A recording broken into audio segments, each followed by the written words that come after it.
Bonjour à tous, aujourd'hui, pas besoin de calculatrice, nous avons besoin d'outils bien basiques, un crayon et une règle. Nous allons tracer une fonction et pour ceci, eh bien, le plus simple, c'est de commencer par tracer des axes. Et puisque nous sommes dans un repère orthonormal, un angle droit. Donc, vous vous rappelez, je vous ai donné cette petite règle du concours Kangourou au début de l'année. Si vous placez la règle alignée sur le repère, vous avez directement un angle droit qui se construit. Pour graduer les axes, rien de compliqué, on va aller de 1 en 1 sur chaque axe. Voilà, j'ai tracé mon graphique, enfin mon repère pour l'instant. Je n'ai pas repéré le 0 sur l'axe X, le 0 sur l'axe Y. Il suffit de replacer une fois le 0. C'est aussi le point que l'on appelle l'origine du repère. Petite remarque, on a toujours tendance à voir l'oubli de la flèche. Cette flèche au bout de l'axe veut dire que votre axe est croissant dans ce sens. Donc de 0 jusqu'à 4, il est croissant dans ce sens. Même chose pour l'axe vertical, qui va être l'axe Y. J'ai maintenant ce que l'on appelle un repère orthonormé. Pourquoi ortho? Parce qu'ici on a un angle droit, c'est donc deux axes orthogonaux, et normé parce qu'on a le même espace sur l'axe Y, sur l'axe X, pour avoir une valeur. C'est ce qu'on appelle un repère orthonormé. Donc c'est un repère simple, on pourra en faire des plus compliqués, mais là on est sur la base. Maintenant, je vais vouloir remplir mon graphique avec les points que nous avons calculés dans le troisième point du chapitre.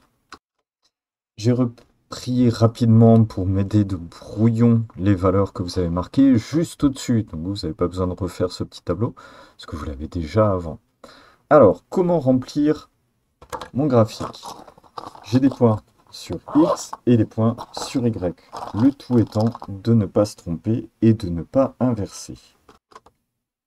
Donc, on a des valeurs sur X qui vont aller sur l'axe X. Si par exemple, je prends la valeur de X qui est égale ici à moins 1, je le place sur l'axe X, moins 1. Pour ne pas tromper, on place la règle. Ensuite, l'axe Y va correspondre à l'axe f de x. Et la valeur qui correspond sur cet axe-là, c'est moins 3. D'où l'intérêt d'utiliser une règle. On place proprement la règle et on va descendre jusqu'à moins 3. Deuxième intérêt, si vous avez un cahier avec des petits carreaux, vous n'aurez pas besoin de mesurer. Un petit carreau fait un demi-centimètre. Donc, toute l'astuce consiste à bien différencier l'axe X, une valeur sur l'axe X, une valeur sur l'axe Y en dessous. Et on a, à ce moment-là, ce que l'on appelle une coordonnée de points. Nous avons les coordonnées moins 1, moins 3 pour ce point-là. Je vous laisse finir le graphique. J'ai placé tous les points de mon graphique. Souvent, on va commencer par le faire au crayon pour ensuite, si on n'a pas fait d'erreur, le repasser à l'encre. Petite remarque, ma fonction n'est définie que pour x allant de moins 2 jusqu'à 2. Donc mon graphique doit commencer exactement pour x égale moins 2 et s'arrêter pour x égale 2. Donc, je ne dois pas avoir la fonction qui dépasse de ces coordonnées-là. À vous de jouer.